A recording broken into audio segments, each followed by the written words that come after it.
A operação iniciou a partir de um inquérito policial instaurado em setembro do ano passado, em decorrência da uma análise aprofundada do material apreendido na residência de Swiss Kornick em 5 de fevereiro de 2015, por ocasião da deflagração da nona fase da Operação Lava Jato. E dentre eles continha uma carta de uma pessoa até então titulada apenas Mônica Santana, endereçada para Svi Skornick e seu filho Bruno Skornick. Nessa carta continham dados. Primeiramente, a Mônica Santana narrava que estava mandando os dados de sua conta para tais pessoas, esclarecendo que mandava por carta e que não e nisso mandava um contrato para como cópia para servir de um contrato que viria a ser celebrado entre essas duas pessoas, e que não guardava cópia eletrônica, e também que havia rasurado o nome da empresa com que havia sido celebrado aquele contrato, que era encaminhado como cópia.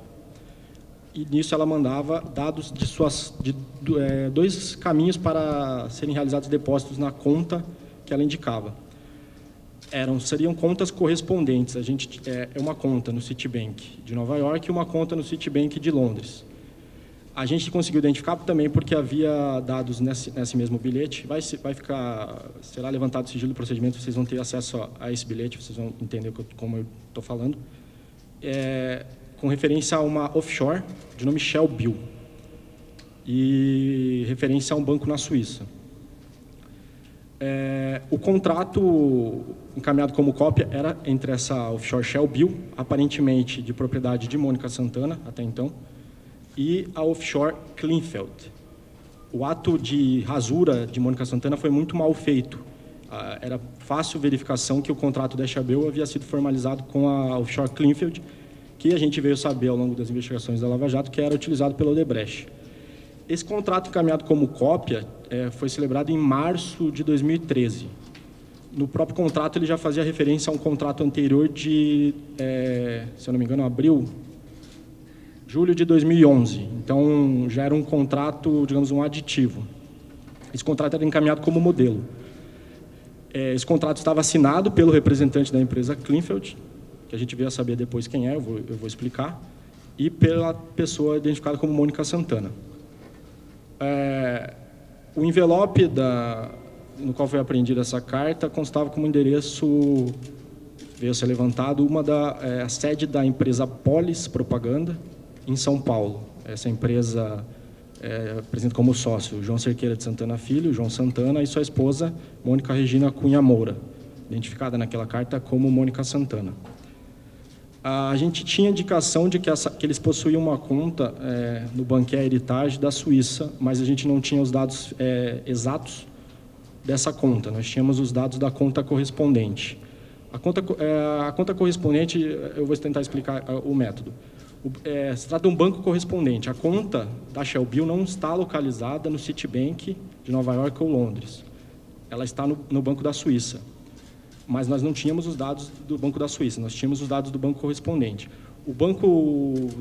Esse Banco da Suíça, para auxiliar, para ficar mais fácil para ele realizar operações nas moedas de dólar ou euro, ele firma convênios com instituições financeiras nos Estados Unidos ou instituições financeiras na Europa. Essas instituições estão autorizadas a realizar operações de crédito e débito em favor da conta no Banco Suíço, na moeda local daquele banco. No caso, o Banco de Nova York fazia operações para a conta da Suíça em dólar. A Polícia Federal fez um pedido de cooperação jurídica para os Estados Unidos da América, com base naqueles dados da conta de passagem, fez o mesmo pedido para o Citibank de Londres, isso em novembro do ano passado. No final de janeiro desse ano, veio uma resposta parcial do Citibank, da Autoridade Central dos Estados Unidos, encaminhando os dados que o Citibank tinha das transações que essa conta fez até então.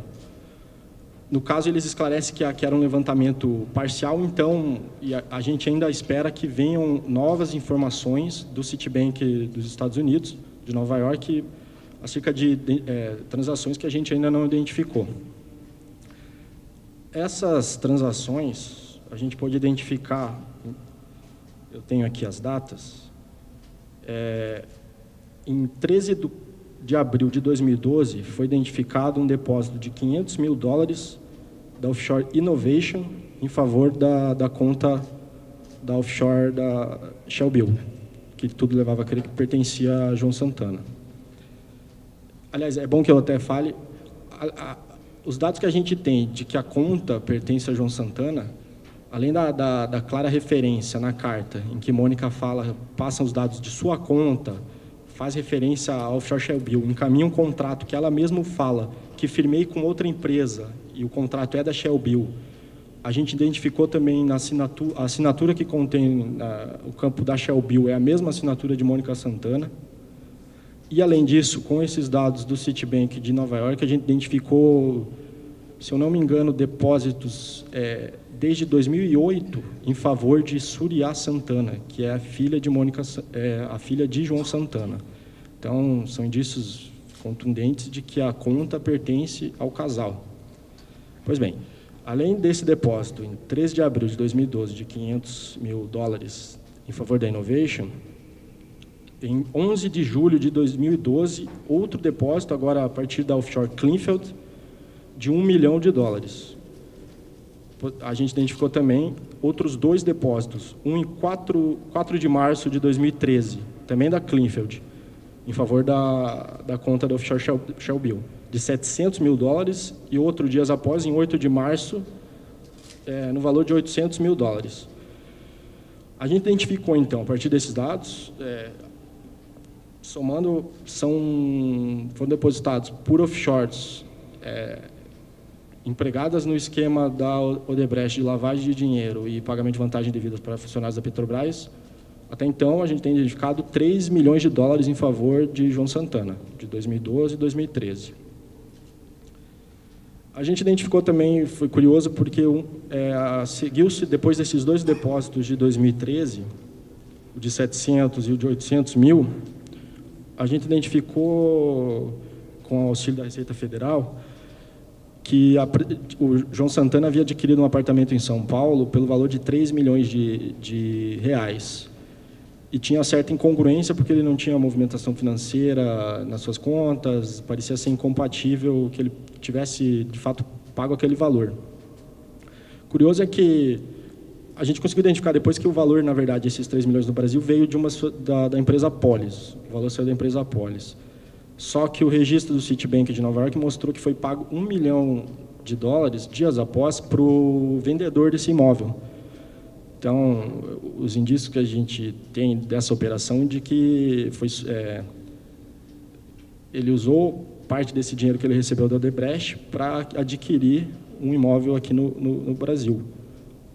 Por todos os indícios apresentarem que esse dinheiro seja de origem espúria, a gente pediu o sequestro desse imóvel hoje, o doutor Sérgio Moro deferiu o sequestro desse imóvel, vocês vão ter acesso aos dados desse imóvel, creio que daqui a poucas horas, porque tem todos os indícios que eles tenham sido adquiridos com recursos espúrios, traduzindo-se em ato de lavagem.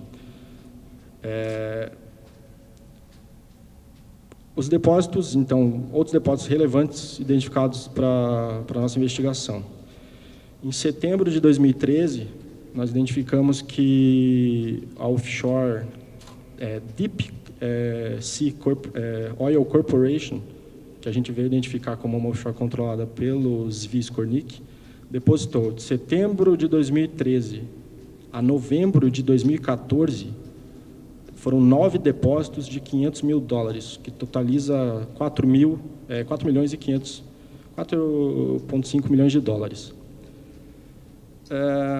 Eu esclareço de novo que são dados, a própria Autoridade Central dos Estados Unidos afirmou que era uma resposta parcial, então podem ser identificados futuramente outros depósitos, a gente acredita que existam, vamos aguardar. E é bom que se esclareça que a gente não pediu nenhum dado para a Suíça e não chegou a nosso conhecimento qualquer dado bancário da Suíça. A gente viu que era muito mais fácil buscar o intermediário, nesse caso, do banco correspondente, que tem obrigação legal nos Estados Unidos de guardar os dados das transferências que ele faz em nome dos dos bancos que ele tem convênio, no caso, o Banco Heritage. Então, e foi célere a investigação por causa disso. A gente conseguiu identificar esses depósitos via Estados Unidos, não via Suíça. Também foi identificado, como a investigação também se focava em Swiss Cornic, a gente conseguiu identificar. Pedro Barusco, quando firmou seu acordo de colaboração, narrou que ele fez diversos depósitos a favor dele de Renato de Souza Duque, mas até então ele não tinha conseguido declinar qual seria a offshore utilizada pelo SVI para pagar o Renato Souza Duque. Na análise do material dele, que a gente fez agora também, no meio da investigação, a gente identificou 2 depósitos de 300 e 400 mil para Pedro Barusco. A gente identificou um pagamento de aparelhos de ginástica para Renato de Souza Duque, por Swiss Cornic. E a gente também identificou que Swiss Cornic pagou serviços de reforma de automação, uma reforma na residência de Armando Trípode, atual ex-chefe do gabinete do então presidente Gabrielli da Petrobras e atual gerente executivo de responsabilidade social, se eu não me engano. O Armando Trípode foi objeto de busca na data de hoje e também foi conduzido coercitivamente à unidade lá da Polícia Federal no Rio para prestar esclarecimentos não só sobre esses pagamentos, mas também sobre outros fatos que já são de investigação em relação a ele aqui na Polícia Federal. Bom que você esclareça que a gente, basicamente, o que a gente conseguiu apurar até, o que motivaria esses pagamentos do SVI, e é o que Pedro Barusco falou, seriam as obras que a Keppel-FELS teve com a Petrobras, especificamente referentes à construção das plataformas P51, P52, o casco da plataforma P53, plataforma P56, P58 e P61.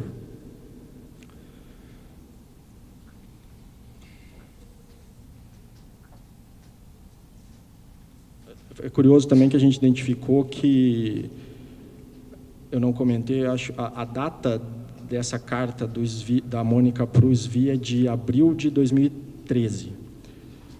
Poucos dias após, na análise de material apreendido do SVI, a gente identificou que foram firmados contratos de consultoria com offshores, possivelmente relacionados.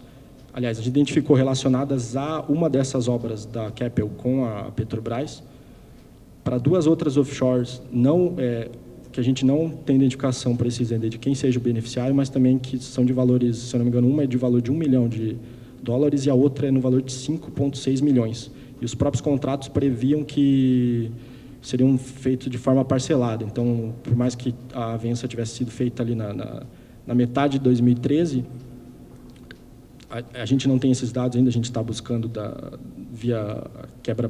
A gente fez outro pedido de cooperação jurídica das contas do SVI para identificar quando foram feitos esses depósitos de fato, para apurar, tentar apurar quem são os reais beneficiários desses outros valores. A gente já conseguiu apurar que o João Santana recebeu 4,5 milhões de dólares e a gente busca apurar os destinatários de 1 milhão e desse outro de 5,8 milhões.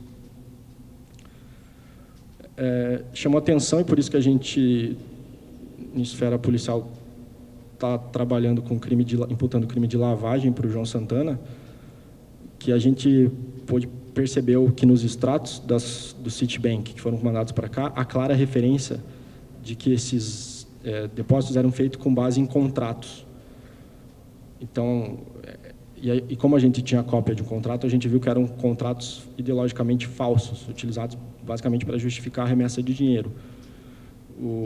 Além disso, indícios que a gente tem de que João Santana e Mônica sabiam da origem do dinheiro é de que eles trataram, especificamente no caso de Swiss Cornic, trataram diretamente com uma pessoa que era representante e operador de propina na Petrobras. Então, e a Keppel, é bom que se esclareça, não fez depósitos para campanhas eleitorais, que desmitifica qualquer hipótese de caixa 2, mero caixa 2 nesse caso. João Santana e Mônica, no caso especificamente de Swiss Cornic, tinham conhecimento tudo leva a crer, da origem espúria do recurso, até pelo método, utilização de contas no exterior para recebimento de recursos, de formulação de contratos, celebração de contratos ideologicamente falsos. Outro lado da investigação, que foi iniciado ao mesmo momento, é porque a gente, com identificada essa carta e esse contrato modelo, o contrato modelo estava assinado, e a gente não tinha até então indícios de quem seriam os representantes formais dessa offshore, que a offshore Cleanfield, que a Odebrecht utilizou para repassar e lavar milhões de dólares. A Mônica, além de apagar o nome da Cleanfield no contrato inteiro, ela apaga também o endereço que constava da Cleanfield. É um endereço na ilha de Antigua e Barbuda, que a gente também identificou, que se trata do mesmo endereço de uma instituição financeira naquele país, a Antigua Overseas Bank. Esse banco tinha, até anos atrás, representantes no Brasil. Cruzando informações desses representantes, a gente identificou que um deles, em especial, Vinícius Veiga Borim, que hoje também foi preso, possuía um fluxo migratório intenso com funcionários da Odebrecht, até então desconhecidos da gente, dentre eles Fernando Miliaço da Silva, Luiz Eduardo da Rocha Soares e Huberto Mascarenhas de Moraes da Silva Filho. Além disso, a gente identificou que esses indivíduos também tinham um fluxo migratório, não só entre eles, mas com Olívio Rodrigues Júnior. Essa pessoa era diretora de uma casa de câmbio, a Graco, corretora de câmbio, que hoje também está sendo objeto de busca e apreensão, e chamou atenção o vínculo que esses indivíduos aparentemente tinham de tantas viagens para o exterior, inclusive muitas viagens para os Estados Unidos, inclusive viagens para o Panamá, local que a gente identificou que a Odebrecht mantinha contas em instituições financeiras daquele país. A gente quebrou e-mails dessas pessoas e chamou atenção que na quebra de e-mail do Fernando Miliaço, a gente conseguiu identificar que ele tinha um e-mail sigiloso. Era um apelido que ele usava para o nome da conta do e-mail. A gente também solicitou a quebra desse e-mail. E essa etapa foi feita já no final nessa fase pré-deflagração, e a gente identificou que no conteúdo desse e-mail, uma planilha encaminhada para ele de dentro da Odebrecht, pelo seu e-mail funcional, para seu e-mail sigiloso. A planilha, vocês vão ter acesso ao conteúdo dela, o nome dela era Posição Italiano 31/7/2012 MO, uma planilha do Excel. Essa planilha, com base nos metadados dela, a gente identificou que a criadora dessa planilha foi Maria Lúcia Guimarães Tavares, presa temporariamente também em Salvador, hoje. Essa planilha contém uma espécie de registro de despesas de financiamento de campanhas eleitorais, pelos indícios que a gente tem da análise dessa planilha em referência ao Partido dos Trabalhadores. Essa planilha contém despesas de 2008 a 2012 e, curioso, o título chamou a nossa atenção para a gente porque trazia no fim MO, seria uma referência a Marcelo Odebrecht, que veio a ser corroborada pelo emprego das diversas siglas e apelidos que Marcelo usava, como foi visto na análise do seu celular, são as mesmas siglas e apelidos utilizados nessa planilha. Inclusive, corroborou uma tese de que, quando ele usava o termo feira no seu celular, se referisse a João Santana. Essa planilha permitiu que a gente concluísse que, de fato, se trata de João Santana, quando ele se referia à feira. Foram dedicados pagamentos para ele em 2008, na eleição de El Salvador, se eu não me engano. E ele trata também pagamentos em 2010, inclusive a referência claras a pagamento fora, que a gente conclui que se trata de pagamento no exterior.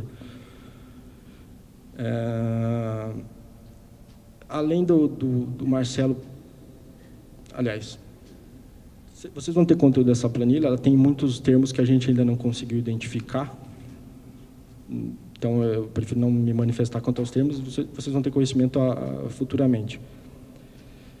O e-mail do Fernando Migliasso, que a gente viu que se trata de verdadeiro operador da Odebrecht, também continha 2 extratos bancários digitalizados que chamaram muito a nossa atenção.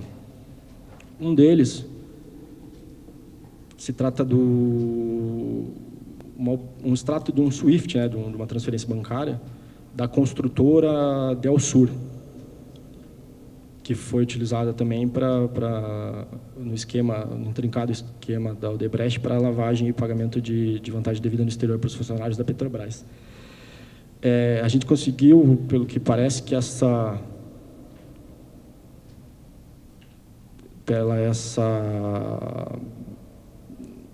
pelo extrato digitalizado e pelo que tinha junto com esse extrato, de que teria sido usada para pagar vantagem devida para funcionários públicos da Argentina.